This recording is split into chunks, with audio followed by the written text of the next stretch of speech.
bien, y nos seguimos ocupando de la ley de inquilinos. Nos seguimos ocupando, digo, porque todo el tiempo estamos hablando de que la comisión trató esta u otra modificación, de que diputados está debatiendo al respecto, de que el Congreso se está dando lugar, pero lo cierto es que la ley de alquileres está muy retrasada en cuanto a la demanda de los inquilinos autoconvocados y las diferentes líneas de agrupaciones que están dando pelea a lo que denominan la ley de las inmobiliarias. Y por ejemplo, en Córdoba y en las principales ciudades del país, ayer hubo un fuerte rechazo a esta ley, movilizaciones, concentraciones y hasta un monumento al inquilino, por ejemplo, en la ciudad de Córdoba.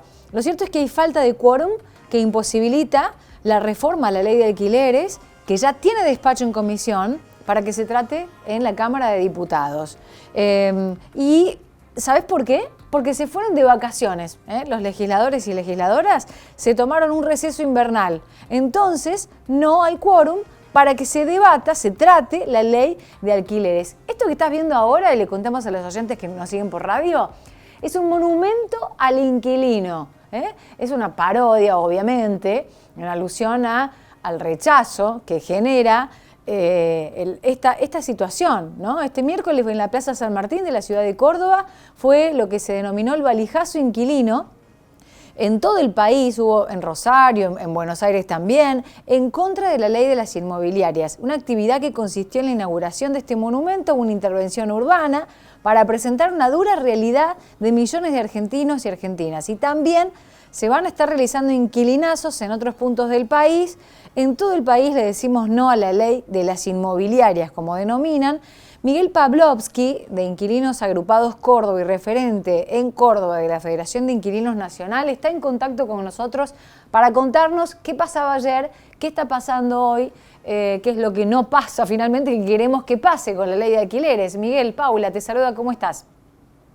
Hola, muy buenos días, Paula. ¿Qué tal? Muy bien. Bien, bueno, contanos qué es lo que estábamos viendo recién, el monumento al inquilino, y cuál es la situación en general, cuál es el rechazo que se plantea y por qué le dicen la ley de las inmobiliarias ustedes. Sí, tiene una razón de ser justamente para hacerlo más entendible, ¿no? A la cosa.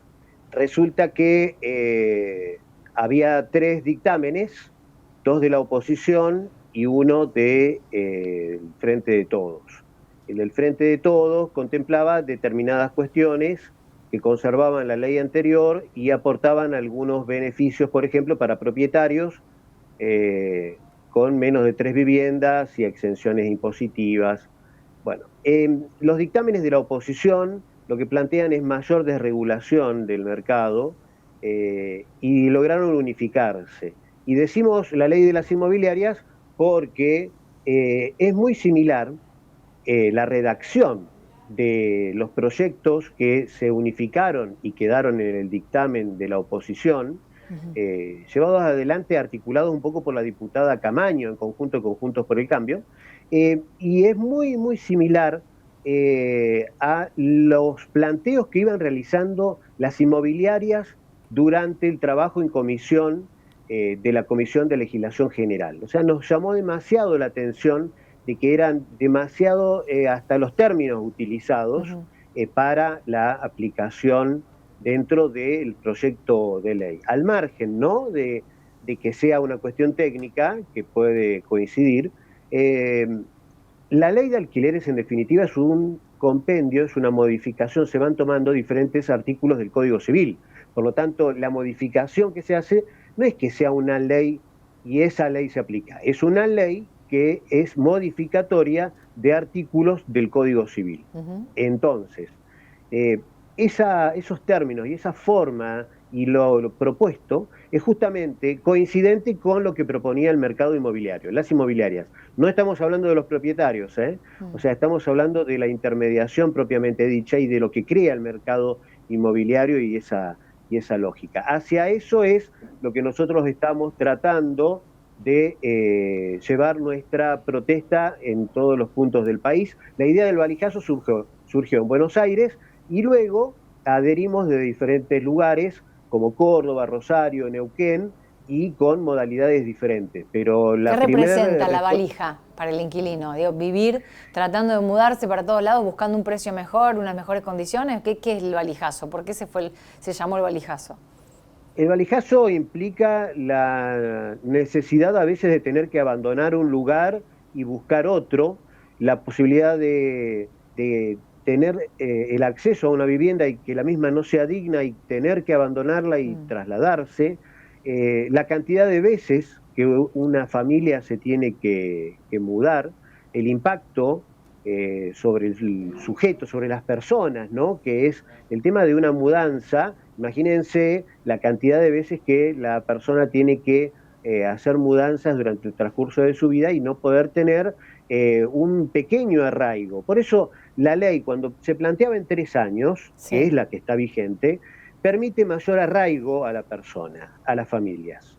La actualización anual permite saber cuánto se va a pagar durante un año. Claro. El problema radica concretamente es que si se puede o no pagar, ahí está el punto, y ahí debería ser el gran debate sobre por qué las viviendas en la República Argentina, tanto las que se venden como las que se alquilan, están cotizadas en dólares, mientras lo que cobra la gente y va a parar al bolsillo de cada uno está en pesos. Y cuando uno va a pagar el alquiler todos los meses, ¿qué hace? Paga en pesos, pero cotizado en dólares.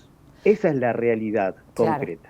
Claro. Vemos a la nota en la que estábamos recién, porque estábamos conversando con Miguel Pavlovsky de Inquilinos Agrupados Córdoba, referente de Córdoba de la Federación de Inquilinos Nacional, acerca de la oposición a la ley de alquileres, lo que denominan como la ley de las inmobiliarias, y quería preguntarte al respecto de la reforma impulsada en un momento por Juntos por el Cambio, pero hay acuerdo en la oposición en general de volver a los contratos con plazo de 2 años y cambiar la actualización anual mediante el índice de contratos de locación por actualizaciones trimestrales libres que se acordarían entre las partes.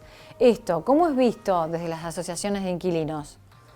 Y bastante mal, ¿no? Porque justamente el problema es que la comisión inmobiliaria hay que pagarla cuando se produce el contrato inmobiliario, ¿no? El contrato de alquiler.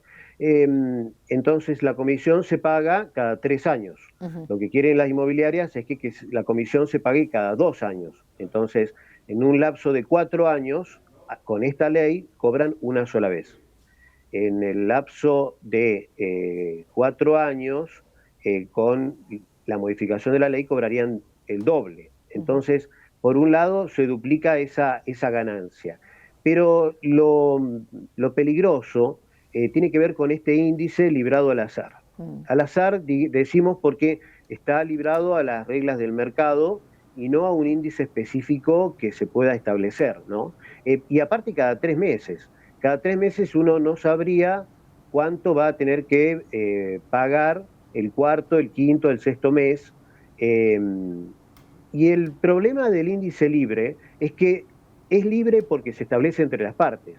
Y por lo que nosotros ya tenemos de experiencia, y cualquier inquilino sabe que la posición más fuerte es siempre la de la inmobiliaria, la que impone, por ejemplo, las condiciones, ¿no? No necesariamente el propietario, a veces el propietario tiene que dejar en la inmobiliaria su bien y ponerlo en alquiler. Entonces, si lo dejamos librado al azar, porque sería eso, supuestamente el mercado tiene una mano invisible, ¿no? Pero vamos a ser sinceros, no hay manos invisibles. Y los ajustes de los sueldos no son trimestrales. Digo, los ajustes de los sueldos no son trimestrales tampoco. Las paritarias, si se dan, son anuales, digo, ¿no? Aparte hay una cuestión. Lo que entra al bolsillo es en pesos y lo que sale para pagar un alquiler también son pesos, pero cotización dólar, ¿no? Porque todas las viviendas, tanto para la venta como para el alquiler, o sea, todo se cotiza en dólares.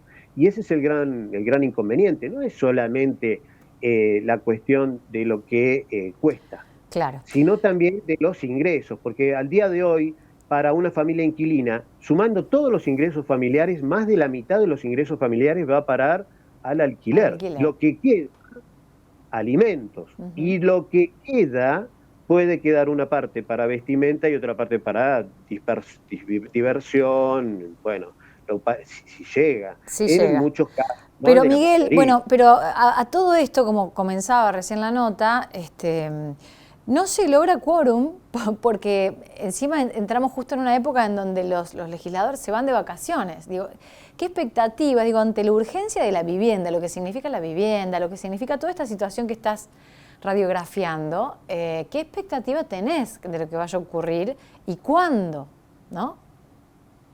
Bueno, es una muy buena consulta porque no solo va a depender de diputados. En diputados puede aprobarse un proyecto, pero siempre se tiene la media aprobación. La otra parte, la otra media sanción, se va a hacer en senadores. En senadores el panorama es distinto.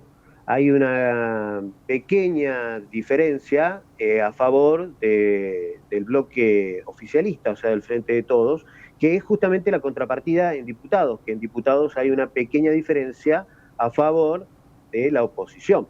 Entonces, esta ley o las modificaciones pueden verse trabadas. Por lo tanto, nosotros lo que estamos planteando es que se está haciendo un debate muy grande sobre una modificación de una ley que ya había modificado códigos, o sea, artículos del Código Civil.